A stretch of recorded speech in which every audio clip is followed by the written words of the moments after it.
Hello! What's up? Once again, it's your El Maestro at nagbabalik na naman tayo ngayon para sa isa na namang informative video. Bago tayo magsimula ay nais ko muna kayong batiin ng isang magandang araw. Kung bago ka lang sa aking channel, wag mong kakalimutang mag-like, mag-comment, mag-share, at mag-subscribe sa aking YouTube channel at hit mo na rin ang notification bell para ma-notify kayo sa lahat ng mga bagong videos na aking i-upload sa mga susunod na araw.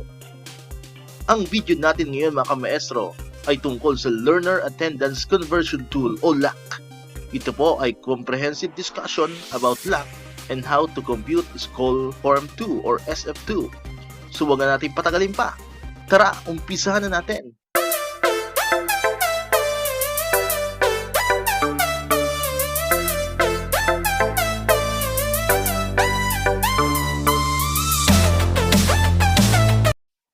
Alright, so alam naman natin mga ka-maestro na may bago tayong gagamiting tool para ma-check natin yung ating attendance ng ating mga bata for this school year 2020-2021, especially po starting third quarter hanggang fourth quarter. No? So ito po yung ating tinatawag na Learner Attendance Conversion Tool o LACT, or ito yung ating gagamitin para magawa natin yung ating School Form 2.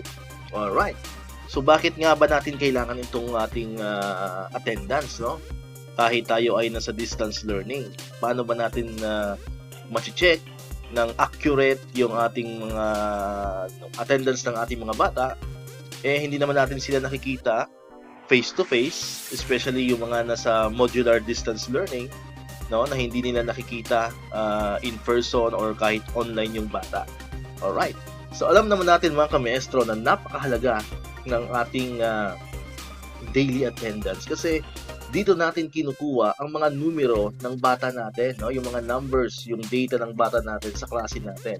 So dito natin nakikita ang mga batang hindi na nagpa-participate or yung mga batang at risk of dropping out. So ito rin ang gagamitin natin para ma-monitor yung progress ng ating mga bata in terms of attendance all throughout the school year. Alright, so from the beginning of school year hanggang sa end of school year.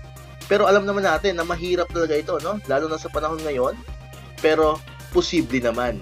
That's why ang ating kagawaran, ang DepEd, ay inintroduce itong Learning Attendance Conversion Tool or LAC. So ito yung gagamitin natin mga ka-maestro para ma-compute natin ang attendance ng ating mga bata. Okay, so ano nga ba itong ating Learner Conversion Tool? Paano ba natin ito gagamitin? Alright, so teachers or advisors may choose an applicable Learner Attendance Conversion Tool or LAC that can be considered in checking the learner's attendance in Annex 2.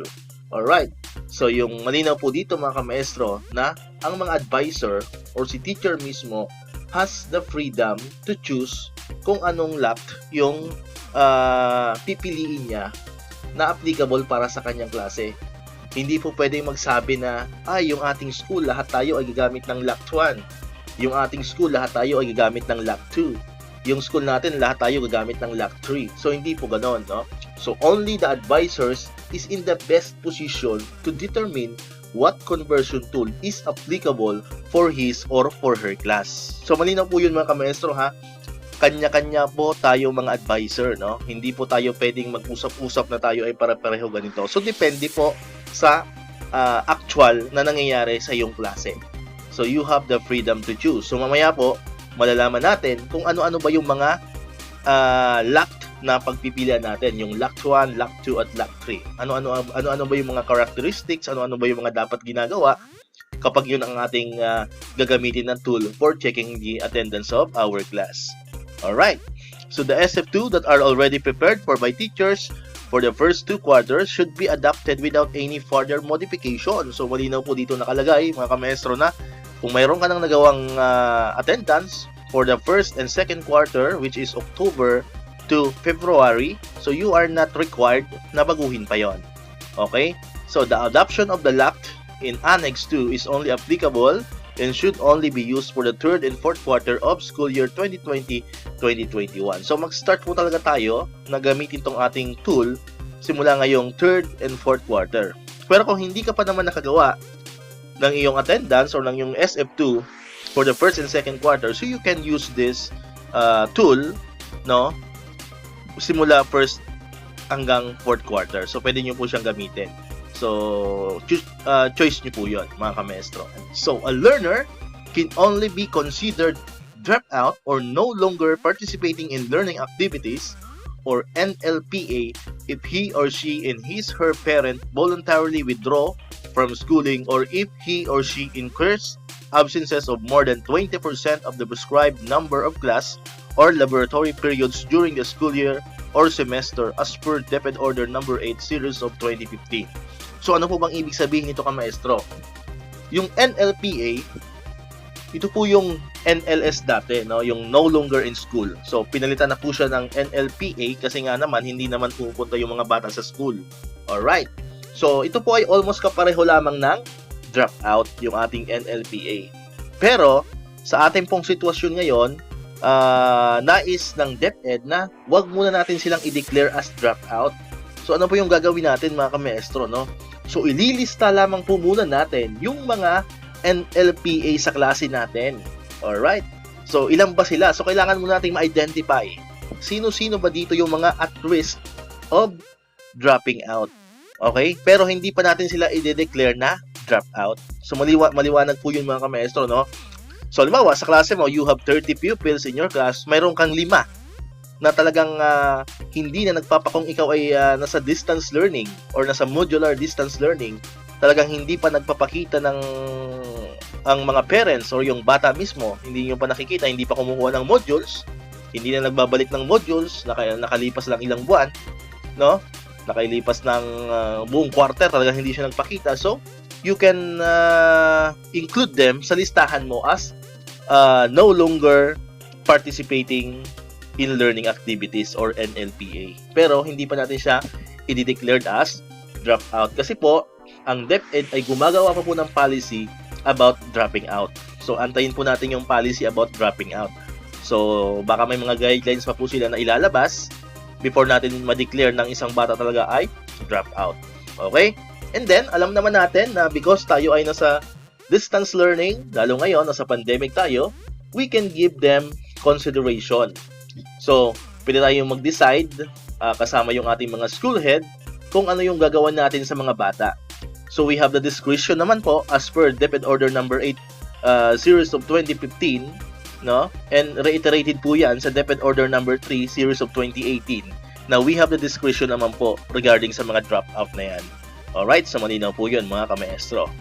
Next, we have reporting cut-off date for enrollment count is as of October 9, 2020. So ano po ba yung reporting cut-off date of enrollment? Bakit siya ginawang October 9? Okay? Kasi alam naman natin na ito pong policy na ito ay matagal na pong ginagawa natin since 2014 pa, no? Na mayroon tayong policy na every first Friday of the initial month of enrollment, doon po natin binibilang ang ating enrollment. Alright, so nataon po na this time, ang ating pasukan ay October 5, no?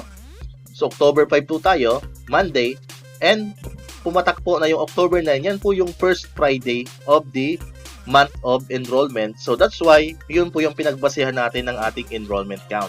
So malinaw po yun, baka nagtatanong kayo bakit siya October 9. Okay? Pero, sabi naman ng DepEd, meron tayong karapatan naman na baguhin yung ating cut-off. No, hindi naman ibig sabihin na yun talaga yung October 9. So, depende po sa pangailangan ng ating school, no? Kung kailangan nating baguhin yung ating cut-off, so may karapatan po tayo doon. But in terms of school form, as far as school form is concerned, October 9 is the reporting cut-off date for enrollment this school year 2020-2021. Alright, so alam naman natin po kamaestro na napakahirap mag-check ng attendance, no? Lalo na po sa panahon ngayon, nabanggit ko na po kanina na hindi naman natin nakikita yung bata ng face-to-face. Alright, pero alam din naman po natin kamaestro na may mga report po tayo na kailangan natin ang datos, no, mula sa ating attendance. That's why our department, no, DepEd, created this tool na kahit hindi man ito yung actual or exact figure na meron tayo sa ating attendance, at least we have a data close to reality. Okay? So, pag-usapan natin ngayon kamaestro, yung iba't ibang lact na pwede nating gamitin sa ating klase para tayo ay makapag-check ng ating attendance at maka-accomplish tayo ng SF2. So, una po, ito yung ating lact 1. Ano ba yung mga characteristics ng lact 1? Online presence-based, actual recording of number of class days present and absent, applicable only to online distance learning modality with daily schedule of online classes. Okay, talakayin natin mga kamaestro. So, muli, ito po ay para lamang sa mga online class. Malinaw po yun, ha? Ito yung pinakauna nating tatandaan kamaestro. Para lamang po ito sa mga kamaestro natin na nagtuturo ng online. Okay? So, dito po sa tool na ito, medyo madali, no? Kasi hindi na natin kailangan ang conversion tool. Okay? Kasi po, actual reporting ng learners ang pag-check natin ng attendance. For example, may online class kayo ng alas 7 ng umaga or alas 8 ng umaga, then you have 30 students for that particular class, and then 28 lang yung nakita mo sa platform na ginagamit nyo, kung Google Meets man yan or kung ano yan. So, ibig sabihin, automatic meron kang 2 absent for that day. So, madali lang po, para siyang nasa face-to-face tayo. Na kung sino yan doon sa classroom, sila yung present. Kung sino yung wala, malamang sila yung absent, no? So, napakadali po ito, no? Hindi na natin kailangan ng conversion tool. But, tandaan po natin kamaestro na may mga consideration po tayo dito sa ating tool na to, no? For example, yung bata ay biglang nawala sa klase, no? Few minutes pa lang nag-start yung klase and then nawala siya. So, bibigyan natin siya ng consideration once na ang bata or ang parents ay makipag-communicate po sa inyo. For example, nagsabi siya, "Excuse me po sir, nawala po ako because nagkaroon kami ng problema sa internet o meron kami problema sa bahay." So, we can give them consideration. So, hindi natin sila pwedeng lagyan ng absent. So, they are present. So, malinaw po yun kamaestro. Pero kung nawala siya bigla, then hindi siya nakipag-communicate, mga 3 minutes to 4 minutes pa lang yung klase. So, in that day, maybe absent siya. Kasi wala siyang pasabi no? Pero kung nagpasabi siya, nagbigay siya ng nakipag-communicate siya sa inyo, so bibigyan natin siya ng consideration, so siya ay po present in that particular day. Yan po ay para sa mga online class. Okay, but ito pa tatanda natin kamaestro, no? Pag binalikan kasi natin yung ating DepEd Order number 30, nakalagay po doon na meron dapat tayong 6 days a week sa ating attendance. Okay? Kaya kung ito po ang gagamitin natin, so mag-a-adjust po tayo at ilalagay natin syempre na 6 days a week yung ating pag-check ng attendance, no? Pag ito yung tool na ginamit natin.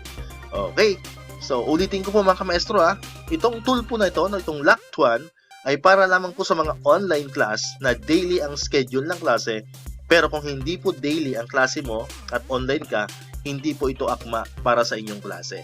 Okay, so mamaya baka malaman nyo yung ibang tool, baka pwedeng applicable na po yun. Okay? But for this time, ito lamang po ay para sa mga daily schedule ang online class. Alright? Okay, so ngayon, dako naman tayo sa ikalawang type ng ating learner attendance conversion tool. Ito yung lact 2. So, ano po ba yung lact 2? Ano yung mga characteristics niya? Alright. So, ito po ay communication-based, meaning, has nothing to do with the learning outputs or performance, and then, applicable to all distance learning modalities. Okay. So, ito po ay communication-based. So, malinaw po yun. So, ibig sabihin, ang chine-check natin dito, ang nililista natin, yung pakikipag-communicate or yung pakikipag-usap ng bata or ng guardian or ng parents sa teacher. Alright. So, it has nothing to do with the outputs or performance ng bata for checking the attendance. So, ang focus natin dito is the communication effort na ginawa ng bata o magulang. Nakikipag-communicate ba siya sa atin bilang kanyang guro, no? So, kung hindi, maybe absent siya. Okay? So, regardless po sa paraan ng pakikipag-communicate or pakikipag-usap sa atin, ano ba yung mga ways para tayo ay makausap ng mga bata natin, ng ating mga parents. So, syempre, andyan na po yung through the use of internet, online, alright? So, andyan yung mga messenger, okay? In any other platform. Or pwede rin naman sa landline, kung mayroong kang telepono, mayroong telepono yung estudyante mo, and then pwede rin text messaging, or pwede rin yung mga two-way radio kung meron tayo, no? Pwede rin yung mga two-way radio, or pwede rin pong ibilin lang sa mga kapitbahay o kamag-anak. Pwede po yun, no? Yung message niya, ipapadaan niya sa ibang tao kung hindi siya pwedeng pumunta or wala siyang talagang ibang paraan para makipag-communicate sa teacher. Pwede po yun na ibilin sa kapitbahay. Ipakitext naman si ma'am, si sir na ganito. Or pwede rin sa kamag-anak, no? As long as na alam mo na yung person na nagsabi sa'yo ay talagang connected naman talaga dun sa estudyante mo. So, syempre, sa tagal ng panahon, nagkakasama kayo nagkikita-kita kayo ng estudyante mo, ng parents mo, with the distribution and retrieval of modules. So, pwede mong malaman na yung mga taong close talaga sa kanya at nagsasabi siya ng totoo. Alright? So, ang usapan po dito, muli, ay communication. Okay? So, yun po yung mahalaga po dito sa LAC 2 na to, no? Yung communication effort na binibigay ng magulang para sa teacher. Alright, so ngayon maestro, pag-usapan naman natin, paano ba natin i-apply or gagamitin itong tool na to, itong LAC 2. So mayroon po tayo ditong ginawang sample. No? Tingnan niyo po yung ating table sa ating presentation. Ito po yung sample lamang, so pwede niyo po siyang baguhin. So nandito po nakalagay, basta parati nating tatandaan ka maestro na yung number of school days per week, kailangan ang total niya is 6 days, no? Nakalagay po yan sa ating DepEd order, no? Kailangan 6 days siya. Alright, so dito po kasi, dalawa lamang yung communication effort na nire-require ng teacher. So, 1 contact effort for distribution and 1 contact effort for retrieval. So, every contact effort is equivalent to 3 class days kasi nga, dapat ang total niya is 6 days. So, pag ginawa nyo po siyang 3 times a week, yung contact effort dapat na nire-require ninyo sa magulang. So, ang mangyayari po dito, every contact effort is magiging 2 class days naman. Okay? So, malinaw po yon. Pero dahil dito ay twice a week lamang, kaya ginawa natin siyang 3 class days para ang total niya is 6 days. Okay? So, yun po yung malinaw ka maestro. So, for example, 1 contact effort for distribution. Alright? Pumunta siya ng school. Yung parent, gumawa siya ng module. So, automatic present na siya ng 3 araw for that particular week. Okay? But, for the retrieval of modules, hindi siya nagpakita, no? Hindi nagpakita yung parent, wala rin siyang ibang communication effort na ginawa, walang text message, walang message sa messenger, walang pasabi sa kapitbahay, walang bilin, walang letter na binigay. So, automatic po yon, absent siya ngayon ng 3 class days. So, ibig sabihin, for that particular week, ang present niya lang is 3 class days. Okay. Pero kung pag retrieval of module, no? Nagbalik siya or kung hindi man siya nakapunta personal, pinadala niya sa kanyang kapitbahay, tapos nag-message siya kay teacher, ma'am, hindi po ako makapunta, papadala ko lang po sa kapitbahay ko.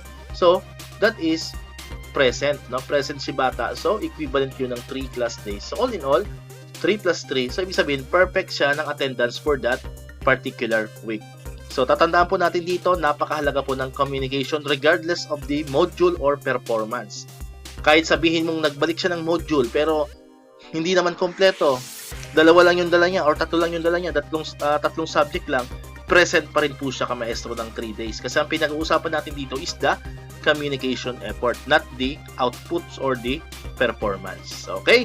So yun po ang malinaw ha. Huwag po natin ditong babasihan yung mga outputs nila or yung mga modules na dala nila. So ang mahalaga dito is the communication effort or contact effort na ginawa ni parent or ng bata. Alright. So, ulitin ko po, itong LAC 2, no, itong ating Learner Attendance Conversion Tool 2 is applicable for both online and modular distance learning. Kung halimbawa, online class ka, gusto mong piliin yung LAC 2, okay lang. Kung modular distance learning ka naman, MDL digital or print, so, gusto mong piliin yung LAC 2, it's okay. Okay? So, it is applicable to all distance learning modalities. Okay, dako na po tayo ngayon ka-maestro sa ating pinakahuling uri ng Learner Attendance Conversion Tool, which is LAC 3. Ano naman po yung characteristics niya? So, LAC 3 is an output-based and is applicable only to printed modular and digital modular distance learning modalities. So malinaw dito ka maestro, kabaliktaran po siya ng LAC 2. Kung sa LAC 2, wala tayong pakialam sa kanilang mga output or performance para sa kanilang attendance. This time naman, i-disregard naman natin yung communication effort, no? As long as na mayroon silang output or mayroon silang naipasang mga module. So output based po ang ating LAC 3, no?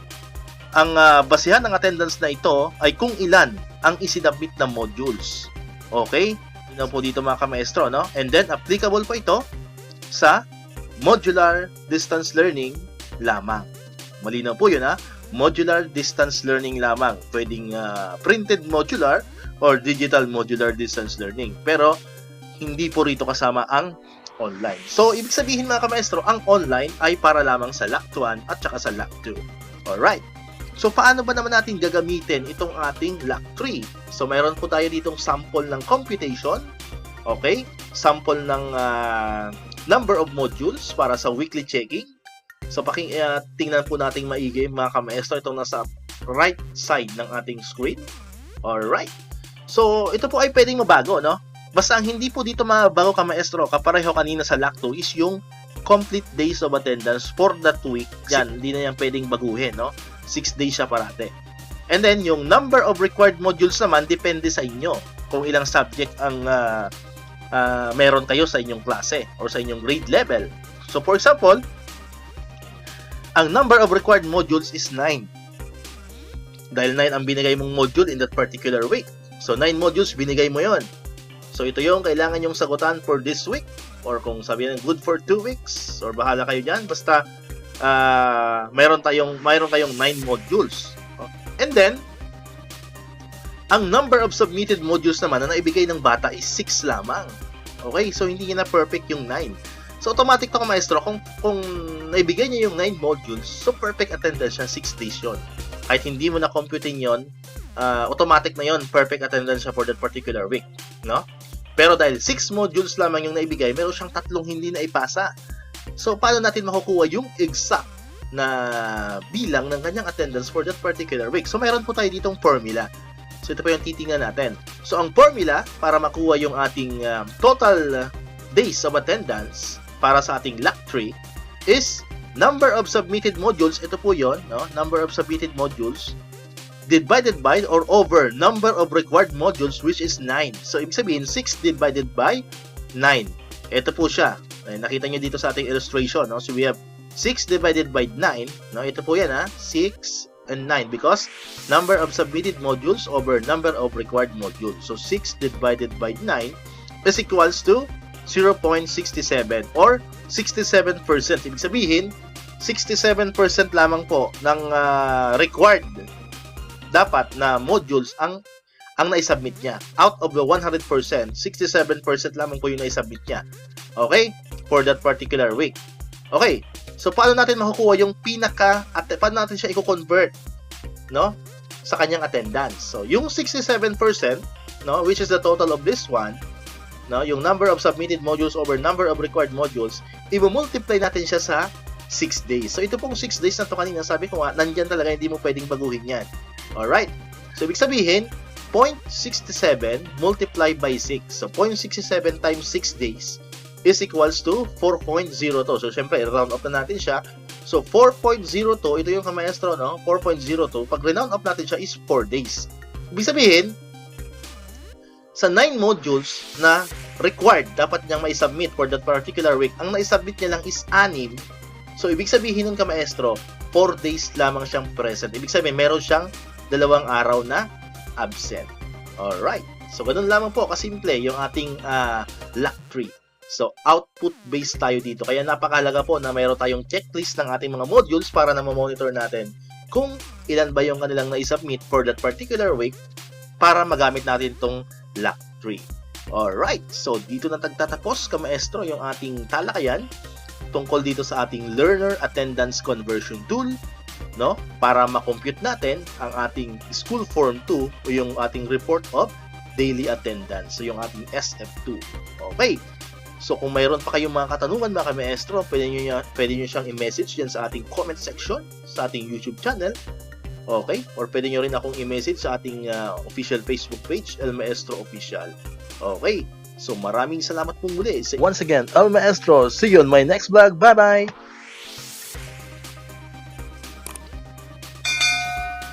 1, 2, 3, come on!